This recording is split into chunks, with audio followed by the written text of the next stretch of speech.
Tidak semua makhluk datang ke kematian untuk berburu. Sebagian datang ketika segalanya sudah selesai. Di pegunungan tinggi, ketika darah sudah mengering dan daging telah habis direbut pemangsa lain, masih ada satu makhluk yang belum bergerak. Ia tidak tergesa, ia tidak berebut. Ia menunggu sampai yang tersisa hanyalah tulang, bagian yang dianggap tidak berguna oleh hampir semua kehidupan lain. Di titik itulah ia turun. Burung nazar berjanggut tidak hidup dari pembunuhan. Ia juga tidak hidup dari bangkai segar. Seluruh hidupnya dibangun untuk satu hal yang sangat tidak lazim: memakan sisa terakhir dari kematian. Tulang, keras, kering, hampir tak bernilai secara biologis bagi kebanyakan spesies. Tubuhnya tidak besar, cakarnya tidak kuat untuk merobek, paruhnya tidak dirancang untuk mengoyak daging tebal. Jika dilihat sekilas, ia tampak seperti burung pemulung yang kalah kelas. Terlalu lambat, terlalu bersih, terlalu memilih. Namun justru di sanalah letak kesalahpahaman terbesar tentang dirinya. Burung ini tidak bersaing. Ia menempati lapisan ekosistem yang hampir kosong.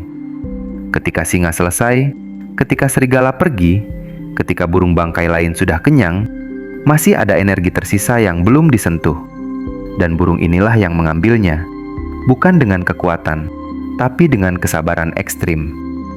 Ia membawa tulang itu terbang tinggi, bukan untuk pamer, bukan untuk ritual, lalu menjatuhkannya ke bebatuan hingga pecah.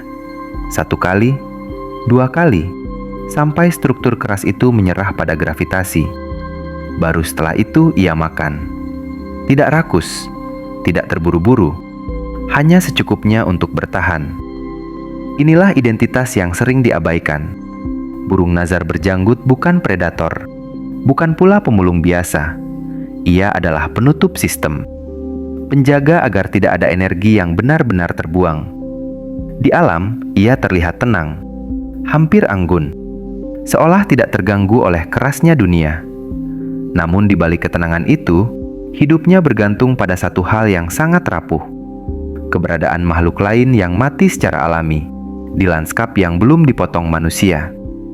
Dan ketika kematian alami mulai berkurang, ketika bangkai dibersihkan, dibuang atau diracuni, makhluk yang datang paling terakhir ini justru menjadi yang pertama kehilangan tempatnya.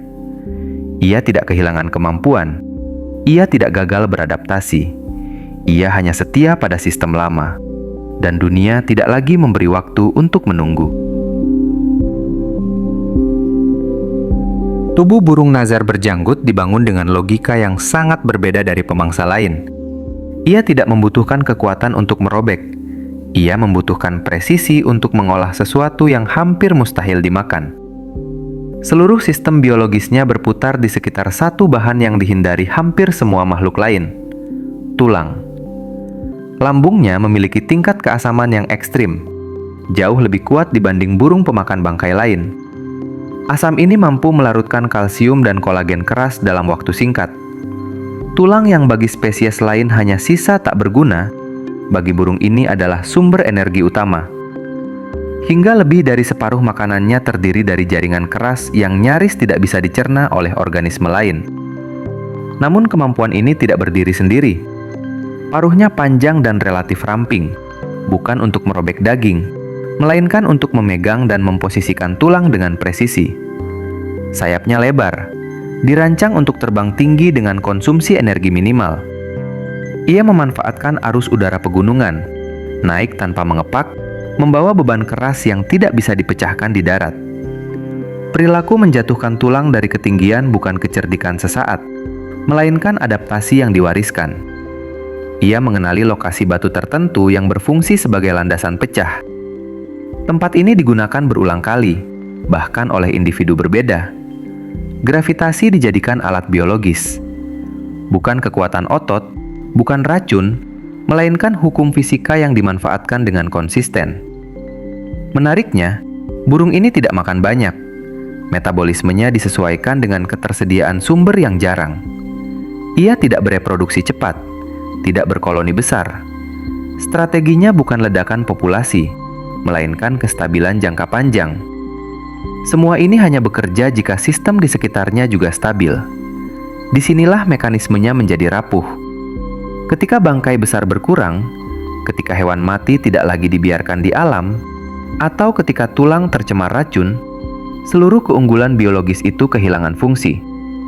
Tubuhnya tetap sempurna, sistemnya tetap presisi, namun dunia yang menyediakan bahan bakarnya mulai menghilang, pelan, tanpa suara.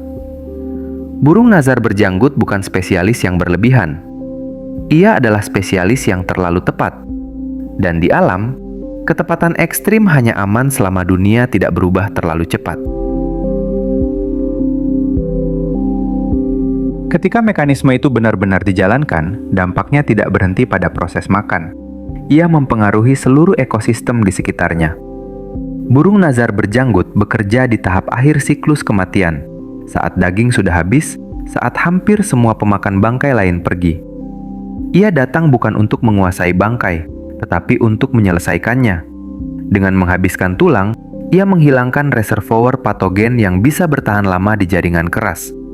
Bakteri berbahaya, spora, dan sisa penyakit yang tidak tersentuh oleh pemakan lain ikut dihancurkan oleh asam lambungnya. Dalam skala ekosistem pegunungan yang dingin dan kering, fungsi ini krusial. Tanpa banyak mikroorganisme pengurai, tulang bisa bertahan bertahun-tahun. Burung ini mempercepat proses yang seharusnya berjalan sangat lambat. Namun titik balik muncul ketika sistem itu terganggu. Racun yang ditujukan untuk predator darat tidak membedakan sasaran. Tulang yang tercemar senyawa beracun tetap terlihat sama, keras, putih, dan aman. Burung nazar berjanggut tidak memiliki mekanisme untuk mengenali bahaya kimia modern. Satu tulang cukup untuk menghentikan sistem saraf, merusak organ, dan mengakhiri hidup yang seharusnya berlangsung puluhan tahun. Efeknya tidak langsung terlihat sebagai ledakan kematian. Ia muncul sebagai kekosongan, sarang yang tidak lagi terisi, pasangan yang setia menunggu tanpa tahu bahwa pasangannya tidak akan kembali. Spesies ini bereproduksi lambat. Kehilangan satu individu berarti kehilangan puluhan tahun fungsi ekologis ke depan. Tidak ada pengganti cepat, tidak ada cadangan populasi besar. Disinilah kekejaman sistem modern terasa paling jelas. Burung ini tidak diserang karena agresif. Ia tidak bersaing dengan manusia. Ia tidak merusak ternak. Ia mati karena melakukan persis apa yang ia lakukan selama ratusan ribu tahun. Memakan tulang yang ditinggalkan alam. Bedanya, tulang itu kini membawa konsekuensi yang tidak pernah ada sebelumnya. Titik baliknya bukan pada tubuh burung nazar berjanggut. Tubuh itu masih bekerja sempurna. Titik baliknya ada pada lingkungan yang berubah terlalu cepat, mempengaruhi sistem lama tanpa memberi waktu untuk menyesuaikan diri. Dan ketika itu terjadi, spesialis paling efisien justru menjadi yang paling rentan. Jatuh bukan karena kalah bersaing, tetapi karena dunia berhenti menyediakan kondisi yang pernah menjadikannya tak tergantikan. Burung nazar berjanggut berada di kelas yang berbeda bukan karena ukuran, kekuatan, atau agresi, melainkan karena spesialisasi yang nyaris ekstrim. Di antara seluruh burung pemakan bangkai, hampir tidak ada yang menjadikan tulang sebagai sumber energi utama. Kebanyakan berhenti ketika daging habis. Sistem pencernaan mereka tidak dirancang untuk lebih jauh.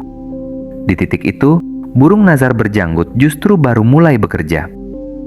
Perbedaan ini bukan sekedar preferensi makanan, tetapi jalur evolusi yang benar-benar menyempit. Asam lambungnya jauh lebih kuat dibanding burung lain, mampu melarutkan mineral keras tanpa merusak dirinya sendiri. Paruhnya tidak dibentuk untuk merobek, melainkan untuk membawa dan menjatuhkan. Bahkan perilaku terbangnya diadaptasi khusus untuk membawa tulang besar ke ketinggian yang tepat, lalu melepaskannya di permukaan batu. Ini bukan insting kasar, ini rangkaian tindakan presisi yang diulang sepanjang hidup. Dibanding burung nazar lain yang sering bersaing dalam jumlah besar di satu bangkai, burung nazar berjanggut bekerja hampir sendirian. Ia tidak membutuhkan kerumunan. Ia tidak bergantung pada kecepatan. Ia menunggu hingga sistem lain selesai, lalu masuk sebagai lapisan terakhir. Dalam ekosistem, ini menjadikannya bukan pesaing, tetapi penyelesai. Ia tidak mempercepat siklus kematian. Ia menuntaskannya. Justru karena itu, ia tidak fleksibel. Ketika bangkai semakin jarang, ketika ternak dikubur atau dibakar, ketika tulang dianggap limbah berbahaya dan dihilangkan dari lanskap, burung ini tidak punya alternatif. Ia tidak bisa beralih menjadi pemakan daging segar. Ia tidak dirancang untuk berburu. Ia tidak bisa menurunkan standar biologisnya tanpa mengorbankan seluruh sistem hidupnya. Disinilah kalimat berbeda kelas benar-benar berlaku. Burung nazar berjanggut bukan yang paling kuat di udara, bukan yang paling cepat menemukan bangkai, dan bukan yang paling dominan. Tetapi ia adalah satu-satunya yang menyelesaikan apa yang lain tinggalkan. Ketika sistem bekerja normal, peran ini membuat ekosistem lebih bersih, lebih stabil, dan lebih aman dari penyakit jangka panjang. Namun dalam dunia yang berubah cepat, spesialisasi seperti ini menjadi risiko. Keunggulan yang dulu membuatnya tak tergantikan, kini justru membuatnya sulit bertahan. Ia tidak gagal berevolusi. Ia berevolusi terlalu tepat. Dan ketika lingkungan berhenti mendukung ketepatan itu, tidak ada ruang transisi yang lembut. Burung nazar berjanggut mengingatkan bahwa dalam alam, keberhasilan tertinggi sering datang dengan harga paling mahal. Semakin sempit peran yang dikuasai, semakin rapuh posisi ketika sistem di sekitarnya mulai bergeser. Hubungan burung nazar berjanggut dengan manusia hampir selalu bermula dari kesalahpahaman. Ia tidak memangsa ternak hidup, tidak menyerang manusia, dan tidak membawa wabah. Namun selama berabad-abad, ia dicurigai. Ukurannya besar, kebiasaannya mendekati bangkai, dan kemampuannya membawa tulang membuatnya terlihat sebagai ancaman yang tidak perlu dipahami lebih jauh. Di banyak wilayah pegunungan Eropa, Afrika, dan Asia, burung ini pernah diburu secara sistematis. Ia dianggap simbol kematian, pembawa nasib buruk, atau pesaing manusia atas bangkai ternak. Racun diletakkan di sisa hewan mati, bangkai dibakar atau dikubur dalam-dalam. Tanpa disadari, manusia bukan sekedar mengusir burung itu, mereka memutus seluruh rantai hidup yang menopangnya. Ironisnya, ketika burung nazar berjanggut menghilang, dampaknya tidak langsung terasa. Bangkai tetap dibersihkan oleh spesies lain, namun tulang menumpuk, patogen bertahan lebih lama, siklus nutrisi melambat. Masalah baru muncul pelan, seringkali terlalu lambat untuk dikaitkan kembali dengan hilangnya satu spesies yang dianggap tidak penting. Di sisi lain, sains modern mulai melihat burung ini dengan cara berbeda. Perannya sebagai pembersih tahap akhir diakui sebagai bagian penting dari kesehatan ekosistem pegunungan. Program konservasi pun dimulai, bukan dengan romantisme, tetapi dengan perhitungan dingin. Jika satu spesies terlalu terspesialisasi hilang, tidak ada pengganti fungsional yang siap mengambil alih. Namun upaya manusia untuk memperbaiki seringkali datang terlambat dan setengah hati. Burung nazar berjanggut tidak berkembang biak cepat. Ia butuh wilayah luas, pasangan stabil, dan ketersediaan makanan yang konsisten. Melepaskan individu ke alam tanpa mengembalikan sistem pendukungnya hanya menciptakan ilusi penyelamatan. Hubungan ini memperlihatkan pola lama. Manusia cenderung memusnahkan fungsi yang tidak langsung terlihat berguna, lalu kebingungan ketika sistem mulai pincang. Burung nazar berjanggut tidak pernah meminta perlindungan. Ia hanya membutuhkan dunia yang bekerja seperti semula, dengan sisa, dengan kematian, dan dengan waktu. Dan di titik inilah cermin itu muncul. Masalah burung ini bukan bahwa manusia jahat, tetapi bahwa manusia terlalu cepat membersihkan, menutup, dan menghapus apa yang terasa tidak nyaman. Dalam upaya menciptakan dunia yang rapi, kita sering menghilangkan peran yang justru menjaga keseimbangan tetap utuh. Burung nazar berjanggut tidak menuntut simpati. Ia hanya menunjukkan satu kenyataan sederhana. Ketika manusia mengatur alam tanpa memahami seluruh lapisannya, yang hilang pertama kali bukan yang paling kuat, melainkan yang paling tepat menjalankan fungsinya. Pada akhirnya, burung nazar berjanggut bukan kisah tentang kematian, tulang, atau pemakan bangkai yang aneh. Ia adalah kisah tentang fungsi yang terlalu spesifik untuk dunia yang ingin serba cepat dan bersih.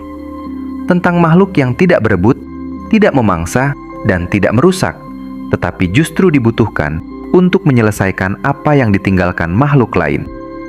Ia hidup di lapisan paling sunyi dari ekosistem, datang ketika semua telah pergi, bekerja ketika tidak ada yang ingin melihat. Dalam logika alam lama, peran ini sangat berharga. Tidak ada yang tersisa tanpa fungsi. Bahkan kematian pun memiliki tahap-tahap yang harus diselesaikan dengan benar. Masalahnya, dunia modern tidak sabar dengan proses seperti itu. Kita ingin bangkai hilang cepat, tulang disingkirkan, jejak kematian ditutup. Dalam proses merapikan alam, kita menghapus kebutuhan akan spesialis terakhir, lalu heran ketika sistem menjadi rapuh dan tidak lengkap. Burung nazar berjanggut tidak gagal beradaptasi.